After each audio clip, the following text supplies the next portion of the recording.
Sei que não pode haver coisa tão bela e que os céus e a terra bebem dela, mesmo de noite. Eu sei que nela o fundo não se pode achar.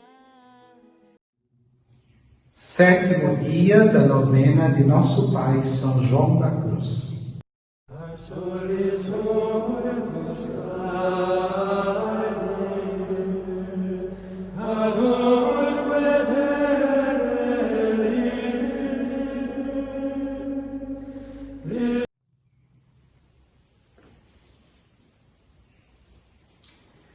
O livro de São João da Cruz, que nos conduzirá brevemente hoje, para te provocar também, meu irmão, minha irmã, para poder estar indo lá na fonte, ler os escritos de nosso Pai São João da Cruz, é o livro do Cântico Espiritual.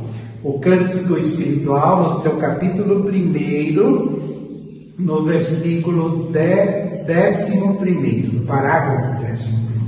Então, Cântico Espiritual 1:11, né? Capítulo 1, parágrafo 11, é o que nós vamos também nos referir aqui.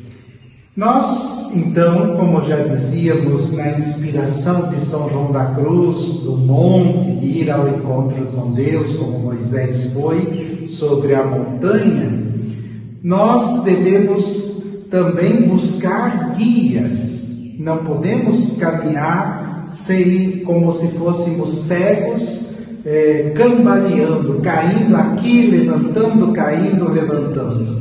Mas nós temos que caminhar com determinação, com uma certa segurança. Buscar a Deus na vida. São João da Cruz, ainda no primeiro livro, né? No capítulo 1 do livro do Cântico Espiritual, ele vai nos falar sobre essa busca de Deus, de não nos conformarmos, aonde te escondestes, ó amado, e me deixastes com gemido. Essa necessidade existencial, espiritual, que todos temos de Deus. E nesta busca, nos diz o santo, por que então que nós não o encontramos?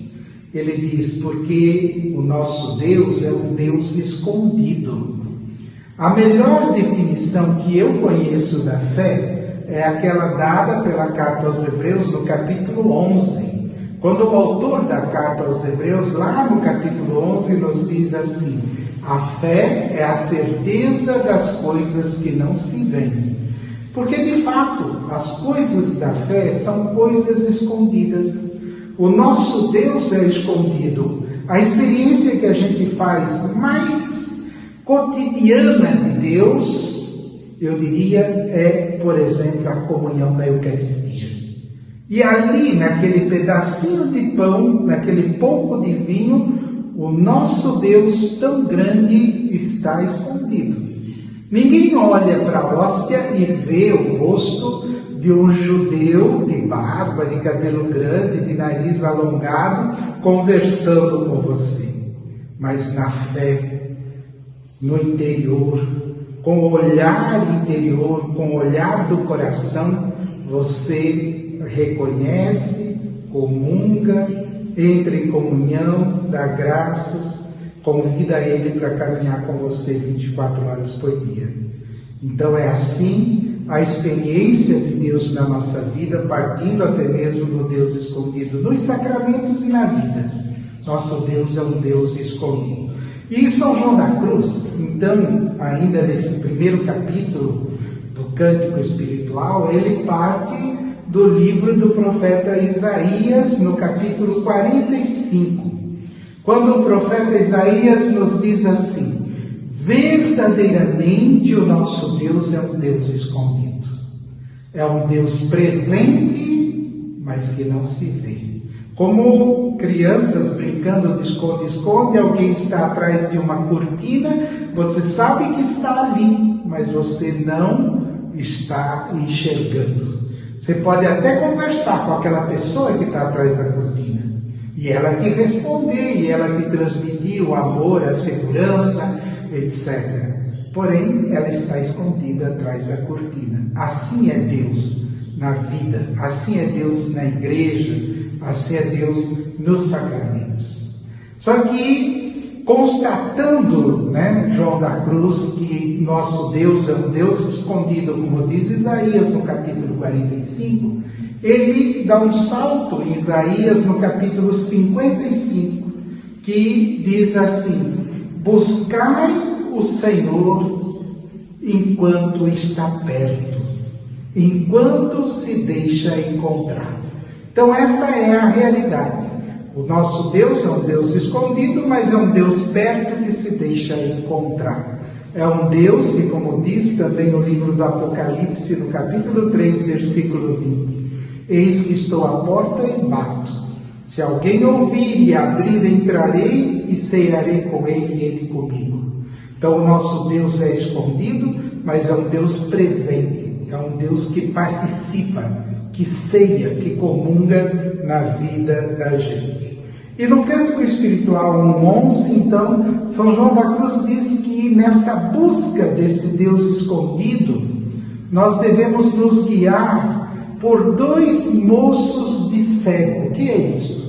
No tempo dele não tinha esses cachorros adestrados como guia de cegos ou outros recursos que temos hoje.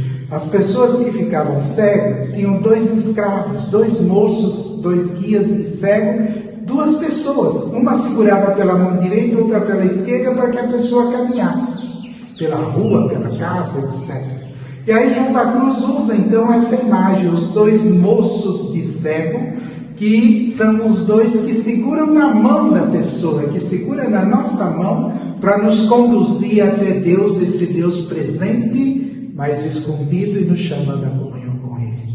E ele diz que esses 2 guias, esses 2 moços de cego, são a fé e o amor. O que nos leva a Deus não são as coisas sensíveis, não são as emoções, não é aquilo que eu sinto. Eu senti tanto Deus que eu fiquei arrepiado, que eu chorei, que eu me emocionei. Isso tudo é muito externo, isso tudo é muito passageiro, é muito superficial, é muito estético. O que importa é o ético, é o interior, a fé, os fundados na fé, na certeza das coisas que não se veem, e no amor. Se você acredita em Deus e no amor de Deus, e se você corresponde ao amor de Deus, amando, porque amor com amor se paga, então com certeza você irá ao encontro do Senhor, a razão de ser da nossa vida, o nosso tudo que preenche o nosso nada. Nosso Pai, São João da Cruz, rogai por nós.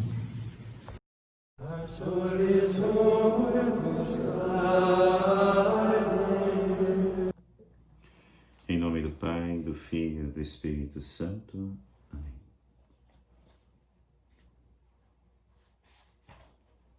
Meus irmãos, minhas irmãs, nós falamos ontem, trouxemos aqui um pensamento a respeito da virtude teologal da fé, e hoje quero trazer a respeito da virtude teologal da esperança. São João da Cruz coloca as virtudes teologais como meios para a nossa união com Deus.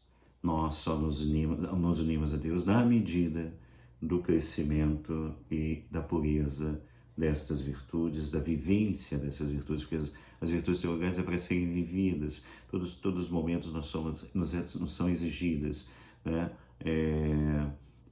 nós nos encontramos com oportunidades para viver de fé, para confiar em Deus, para esperar em Deus contra toda a esperança humana. Quer dizer, o tempo todo, quanto mais nós confiamos, nos entregamos nosso coração, nosso futuro, sabendo que Ele, e nas mãos dEle entregamos a nossa vida, não é? E agimos também com essa confiança, com essa certeza, e sofremos também, porque muitas coisas acontecem na nossa vida e nós não sabemos por que acontecem, e não tem problema, eu creio em Deus, creio que Deus tem um propósito para isso. Isso é viver de fé, isso é viver de esperança e de amor, a Deus, né? E aos irmãos. Mas vejam, com relação à memória, a mesma coisa. Para que serve a memória na nossa vida humana? A memória serve para que nós nos coloquemos na vida. Sem a memória, nós não poderíamos viver, né? Viveríamos sem uma vida dependente, porque é a memória que me permite saber que eu, para abrir aquela porta, eu tenho que descer, girar a maçaneta da porta para poder abrir. Isso está na minha memória. Quando eu dirijo o carro, né, todas as coisas que eu tenho na memória, as palavras que eu estou dizendo aqui são tiradas da minha memória. Portanto, a memória é muito importante, é a memória da minha história pessoal, que me dá a possibilidade de saber que eu sou eu. Né? Eu era tão diferente quando eu era jovem, agora eu estou assim, velho e tal, mas sou eu, a mesma pessoa. A memória me dá essa consciência, né, de que eu tenho uma história, de que sou eu mesmo, uma pessoa. Vou mudando, o meu corpo vai mudando, a minha mente também muda, o meu modo de pensar muda também, a minha fé muda, né, vai crescendo, e no entanto sou eu, não são várias pessoas, né? Sou eu. É a memória que dá essa unidade de consciência de mim mesmo na minha vida. Então, é muito importante. Mas para São João da Cruz, quando se trata da união com Deus, do relacionamento com Deus, a memória pode ser um empecilho, porque você, justamente pela dependência que nós temos humana da memória, a memória muitas vezes pode ser um depositário de coisas negativas que pode me emperrar, que pode me impedir também de ir para frente, porque quanto mais preso ao passado eu possa estar nas coisas que vivi, os traumas, né, que eu sofri, etc., quer dizer, isso pode me impedir de olhar para frente. E a virtude da esperança, uma das virtudes teologais, virtude, portanto, que me é de meio para me unir a Deus, para experimentar a Deus na minha vida, é preciso que ela esteja além da memória, que ela supere, né, esta força da memória que me puxa para trás. Então, é preciso superar isso, se desligar um pouquinho, não se preocupar. Ele fala, São João da Cruz, em superação, em negação até, vamos dizer, como exercício da nossa vida, negação das coisas da memória que, né, podem assim, até mudar o seu humor segundo as coisas que você relembra e imagina. Então, ter um pouco dessa liberdade, não permitir que a memória te enrijeça e te faça caminhar e viver de esperança, porque esperança é que é importante. Nosso Deus é o Deus do futuro, não é? É aquilo que São Paulo diz, deste ponto em diante, ainda que eu não tenha alcançado a estatura do Cristo, a maturidade da minha fé cristã, mas desse ponto em diante, eu prossigo no caminho para diante.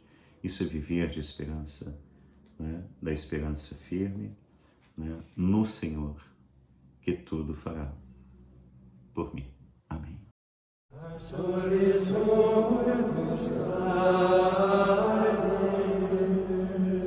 Adoro